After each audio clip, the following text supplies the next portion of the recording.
Welcome to the Community Church of Chapel Hill, Unitarian Universalist. I am Larry Ross, a member of the Worship Associates Ministry here at the church, and I want to welcome each of you to our Sunday online service. Whoever you are, whomever you love, however you are watching us today, you are welcome here.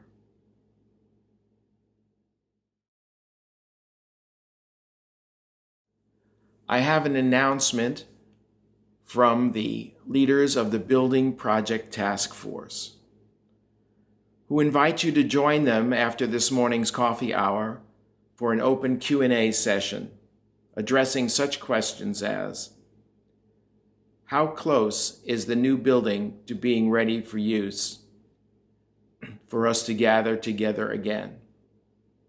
What are the exciting implications of our projected gap closing success?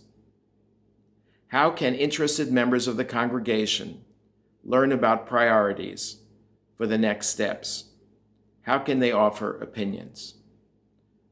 To attend, please click on the Coffee Hour Zoom link, which opens at about 11, and stay connected when the coffee hour concludes at about 11:45. The Q&A sessions will then begin. It will last about 30 minutes, or as long as there are questions. Thank you.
The opening words this morning are from Lynn, Unger.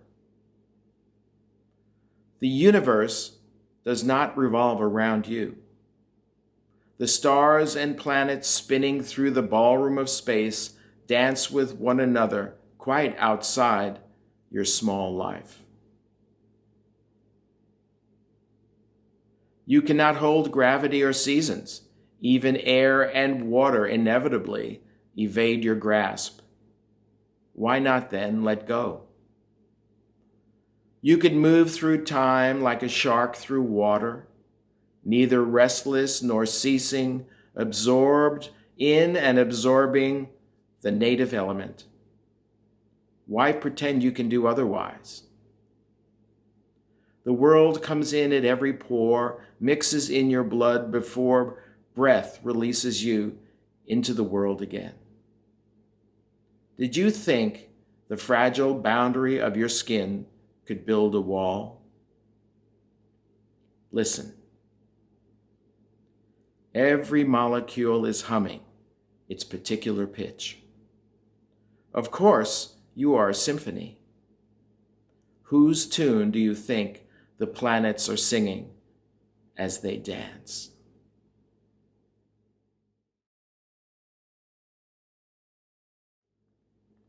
The chalice lighting words are by Sarah York. We receive fragments of holiness, glimpses of eternity, brief moments of insight. Let us gather them up for the precious gifts that they are, and renewed by their grace, move boldly into the unknown.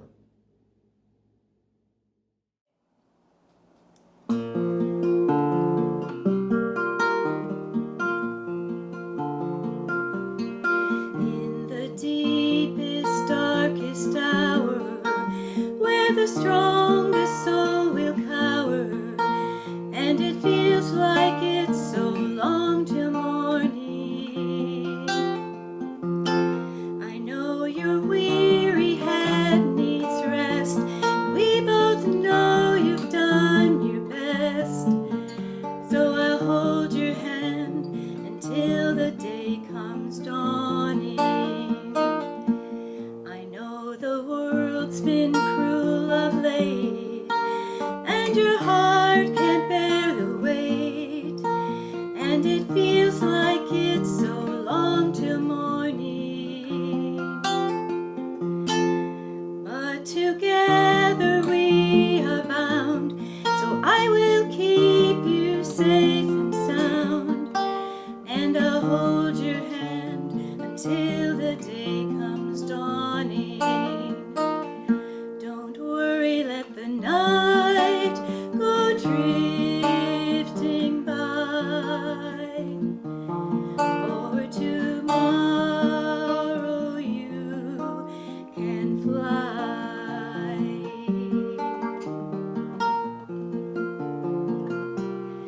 In the dark night you are lost, counting stars to count the cost, and it feels like it's so long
What wondrous love is this, O my soul, O my soul? What wondrous love is this, O my soul? What wondrous love is this that brings my heart such bliss and takes away the pain of my soul, and takes away the pain of my soul. When I was sinking down, sinking down, sinking down, when I was sinking down, sinking down, when I was sinking down beneath my sorrow's ground, friends to me gathered round. Oh my soul, oh my soul, friends to me gathered round. Oh my soul, to love and to all friends I will sing, I will sing. To love and to all friends I will sing. To love and to all friends who pain and sorrow mend, with thanks unto the end I will sing, I will sing. With thanks unto the end I will sing.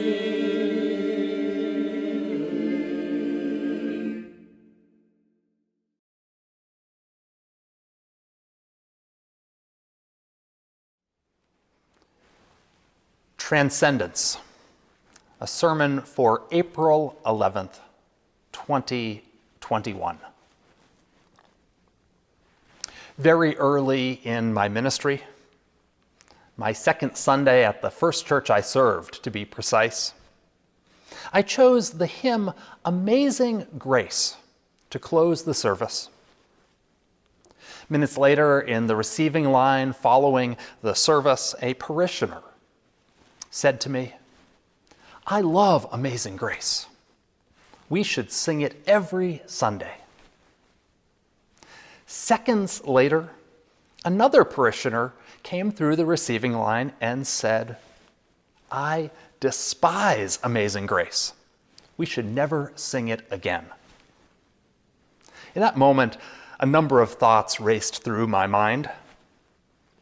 There's someone I'd like you to meet, I thought. I'm going to make you both unhappy, I thought. And I also thought, what exactly have I gotten myself into? A few years later, still at that same church which I served for 11 years, I got 2 emails. One email was from someone who said I included too much Bible in worship and wished I would talk less about the Bible. The other email was from someone who said I didn't talk about the Bible enough and encouraged me to include more Bible in worship services. These emails, by the way, came less than a week apart.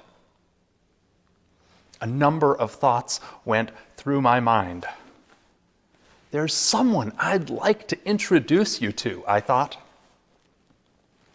I'm going to disappoint you both, I thought. And I also thought, what exactly have I gotten myself into? In response to experiences like these, which happen to ministers, I developed a saying that I've repeated time and time again throughout my ministry. The saying goes like this: the word "you can't stand" may be exactly the word the person sitting next to you in the pews needs to hear. The word "you can't stand" may be exactly the word the person sitting next to you in the pews needs to hear. That saying has become a guiding light for me, and it's a saying that is applicable not only for Unitarian Universalists, A couple of days ago, I discovered that James Forbes, who served for 18 years as the minister of the historic Riverside Church in New York City, and who was one of the most influential progressive Protestant ministers of the last quarter century, had a similar saying.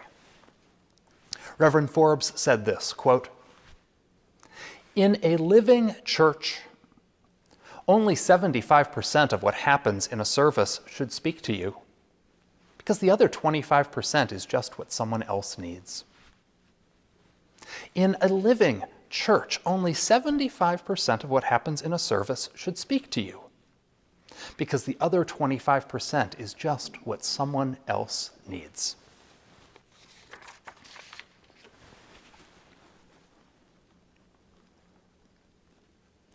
My sermon for today is on the topic of transcendence. And I want to tell you how I chose this topic. A few weeks ago, I offered a spiritual exploration for adults class on covenants. And one of the assignments that I gave to the members of this class was a compare and contrast exercise. I provided the members of the class with links to the covenants of more than 24 other congregations and asked them to choose one and compare and contrast our church covenant with that of the other congregation.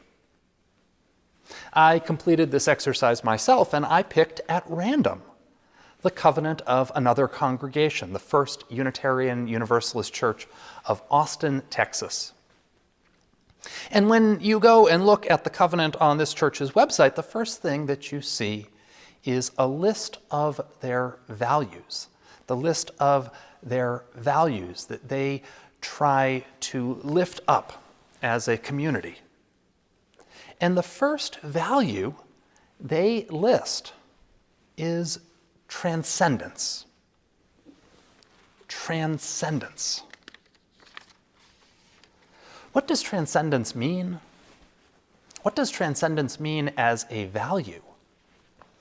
And what does transcendence mean as a value that a community would promise to each other to uplift? Based on my experience of teaching that class on covenants, I decided I wanted to preach on transcendence. Transcendence, it's a hard word to define. On the website of the Austin Unitarian Universalist Church, they say that transcendence is, quote, to connect with wonder and awe of the unity of life. To connect with wonder and awe of the unity of life. According to the principles and purposes of the Unitarian Universalist Association, the first of our 6 sources from which our living tradition is said to draw is, quote, direct experience of that transcending mystery and wonder affirmed in all cultures, which moves us to a renewal of the spirit and an openness to the forces that create and uphold life. Direct experience of that transcending mystery and wonder affirmed in all cultures, which moves us to a renewal of the spirit and an openness to the forces that create and uphold life. In Unitarianism, we talk about that 19th century intellectual and spiritual and social movement known as Transcendentalism. We know that means Ralph Waldo Emerson and Margaret Fuller and Henry David Thoreau and the rest. But like transcendence, transcendentalism is a slippery and elusive term. So what is transcendence? And what is being transcended? In the theology, God is described, is imagined as being both transcendent and immanent. Immanence means with us, among us, present in the here and now, close, known. And transcendence sort of means the opposite of these things, beyond, above, surpassing, mysterious, even beyond knowing. That great resource of our collective wisdom and collective ignorance, known as Wikipedia, claims that, quote, in religion, transcendence is the aspect of a deity's nature and power that is wholly independent of the material universe, beyond all known physical laws. This is contrasted with immanence, where God is said to be fully present in the physical world and thus accessible. This Wikipedia entry goes on to note that although transcendence is defined as the opposite of immanence, the two are not necessarily mutually exclusive. Noting that some theologians of various religious traditions affirm that a God is both within and beyond the universe, in it but not of it, simultaneously pervading it and surpassing it. The 50-cent theological word, by the way, for this both within and beyond is panentheism. Panentheism. Let me see if I can't explain all of this in a simpler way. If you were to ask Unitarian Universalists to describe when they feel most spiritual, probably the most common answer you'd receive would be, when I am in nature. I'd be willing to wager that experiences of nature would be the most common answer to this question. Why? Why, though? Why is it the case that we have spiritual experiences in nature? I'm tempted to answer, because that's when we're away from other people. Just kidding. It's a joke. But a serious answer to this question, to use theological lingo, is that nature is really good at bringing to us both that sense of immanence, a sense of connection with the natural world, and that sense of transcendence in all of its awe and mystery. Immanence, in the experience of nature, you might feel grounded, rooted to the ground. You might feel enveloped by the air, touched by the breeze and the sunlight. You might commune with the trees. You might experience a sense of connection with the animals and the creatures you encounter. What's that line by Mary Oliver? Announcing your place in the family of things. So all of those experiences of being rooted, enveloped, touched, held, communing, connected, of finding a place in the family of things, this is an experience like immanence, of immediate presence. And at the same time, our experiences in nature can also be experiences of transcendence. Contemplate the vastness of the ocean. Tremble before the immenseness of the mountain. Marvel at the longevity of the boulder or the oak tree.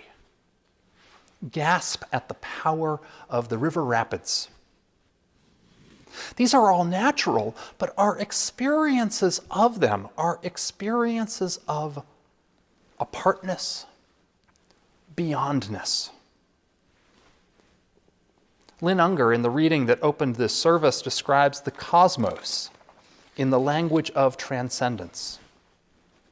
Quote, "The universe does not revolve around you. The stars and planets spinning through the ballroom of space dance with one another quite outside of your small life. You cannot hold gravity or seasons.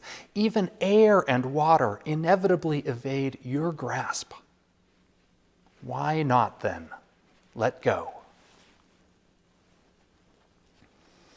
Next Sunday is Earth Day, and my contribution to the service is actually going to be a short reflection about an experience of nature as transcendent. I think of one of Emerson's essays when he writes of a transcendent natural experience. It's a famous mystical passage in which Emerson writes, quote, "Standing on the bare ground, my head bathed by the blithe air and uplifted into infinite space, all mean egotism vanishes. I become a transparent eyeball. I am nothing, I see all. The currents of the universal being circulate through me. I am part and parcel of God. So what makes this experience that Emerson describes, this mystical experience that Emerson describes transcendent, is that it involves the dissolution of the self, a moving beyond the self. All mean egotism vanishes. I am nothing. Ralph Waldo Emerson in this experience ceases to be Ralph Waldo Emerson. In his experience, he is nothing and all, part and parcel of God. It is an experience of self-transcendence. This, by the way, is a common theme, is the common theme in all mystical literature describing experiences of transcendence across all religions and cultures and across all time. Transcendence seems to involve the experience of moving beyond the self, outside the self. It is a concept that we can sort of begin to wrap our heads around in nature when our self experiences contrast with the boundlessness of the sea, the immensity of the mountain, the infinity of the cosmos.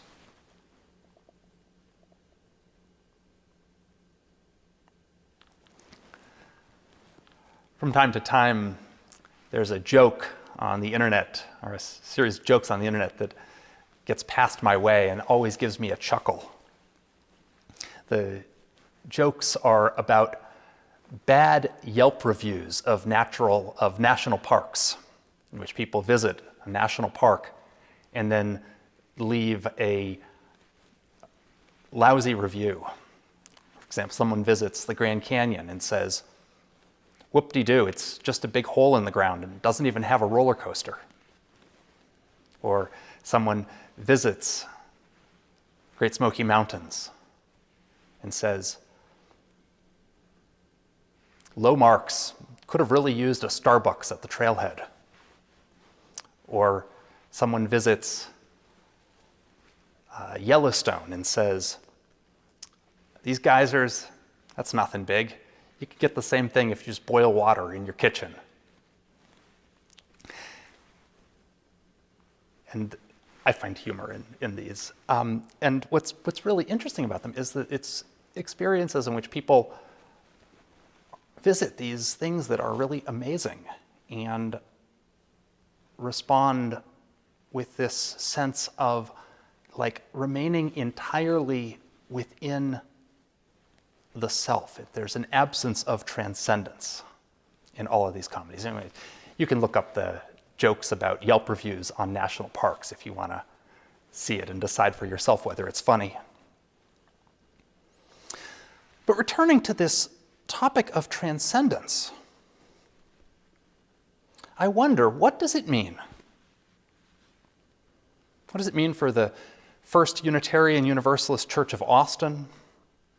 What does it mean for a congregation, a covenanted community, to claim transcendence as a core value?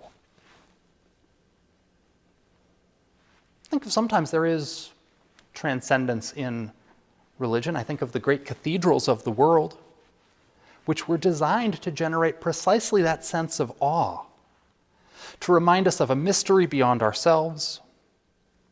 I think of music and silence in which you can sometimes experience self-transcendence.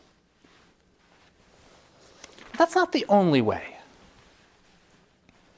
I began this sermon with James Forbes' quip that, quote, "In a living church, only 75% of what happens in a service should speak to you, because the other 25% is just what someone else needs." And it seems to me that community, community itself can be a source of self-transcendence, asking us to move beyond the self, to recognize different theologies, to practice awe as we attempt to understand one another. All transcendence begins with the understanding of an expansive mystery beyond the self. Perhaps all community also begins with an understanding that there is an expansive mystery beyond the self. Amen. And blessed be.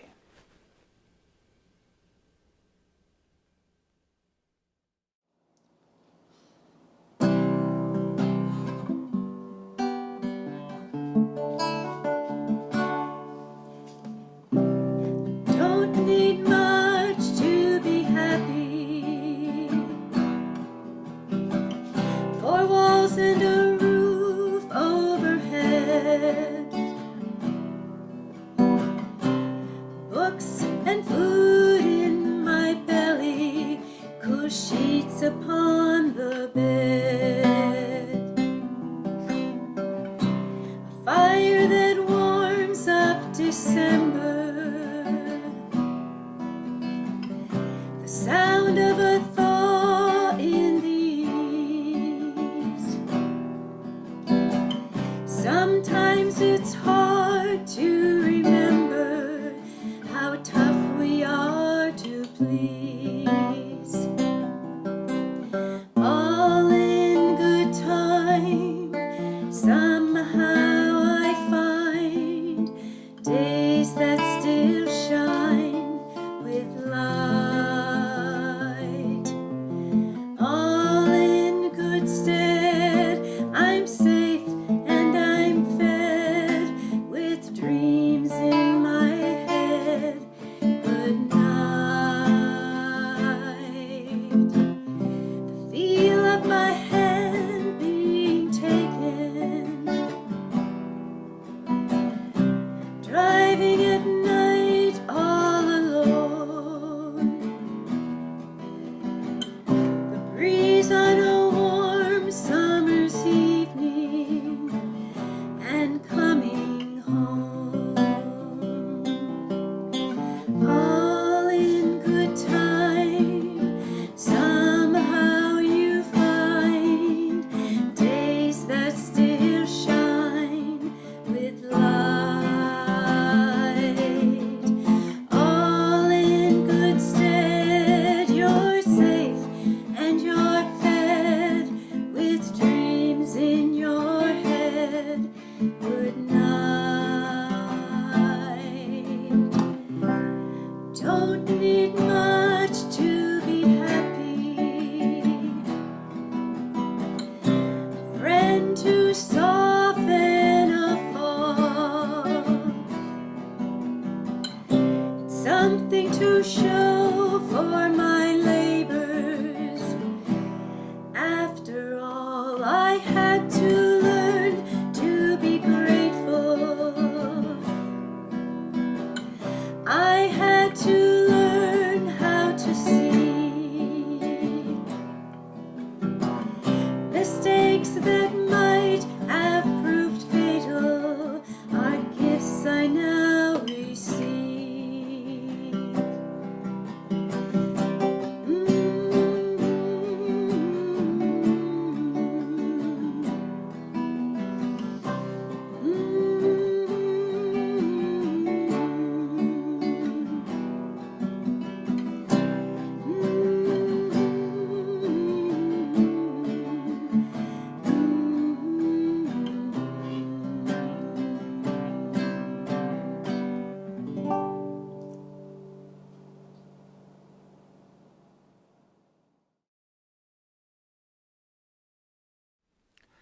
Each week, we hold in our service a time for sharing the joys and the sorrows that we bring with us into this church community.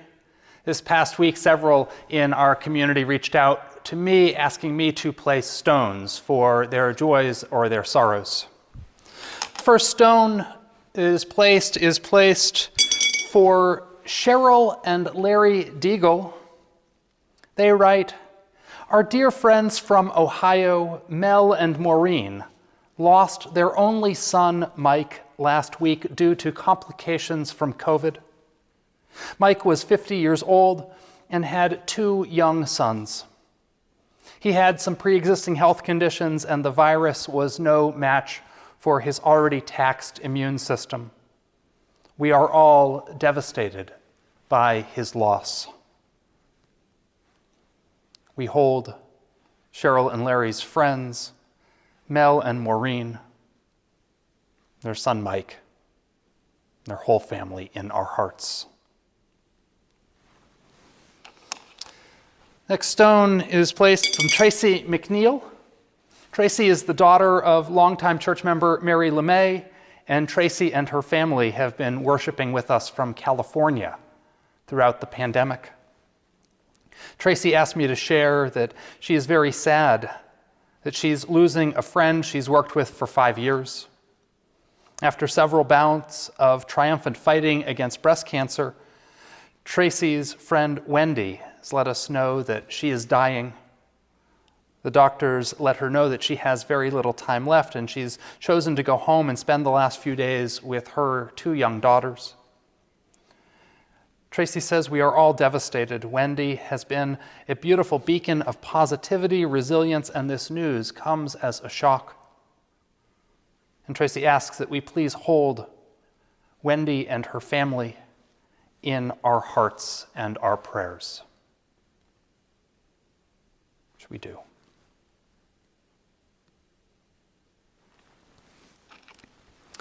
A final stone is placed this morning for all those joys and sorrows that dwell within our hearts that were not spoken.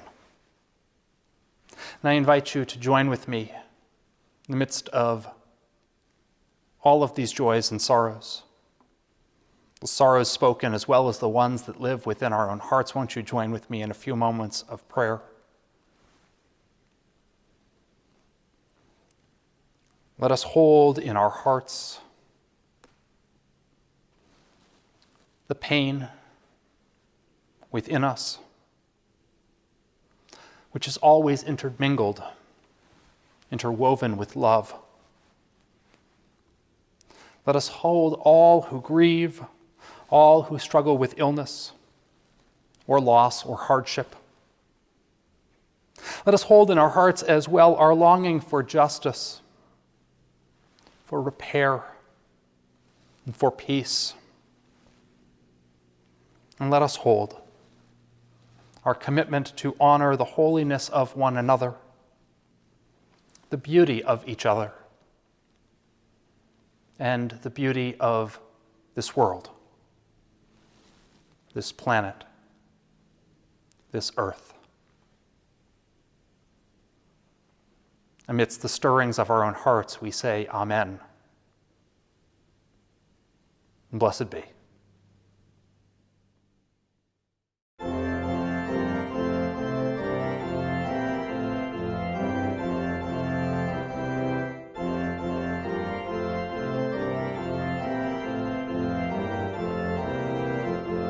Joyful, joyful, we adore thee, God of glory, God of love. Hearts unfold like flowers before thee, hail thee as the sun above. Melt the clouds of sin and sadness, drive the pain of doubt away. Giver of immortal gladness, fill us with the joy of day.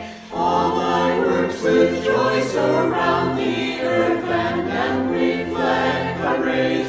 Stars and planets sing around thee, center of unbroken praise. Field and forest, vale and mountain, blossoming meadows, flashing sea, chanting bird and flowing fountain, call us to rejoice in thee. Thou art giving and forgiving, ever blessing, ever blessed.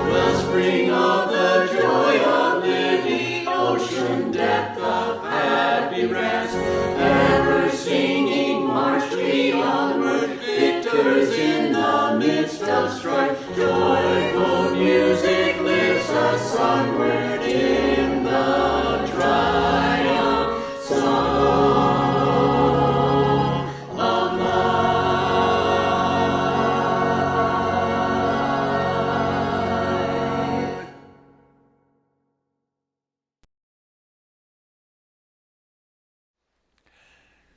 I invite you to join with me in the words by which we extinguish the chalice.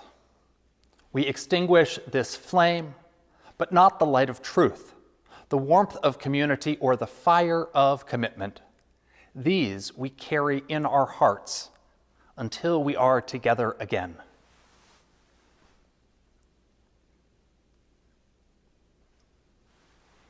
Now, won't you please join with me in singing Shalom.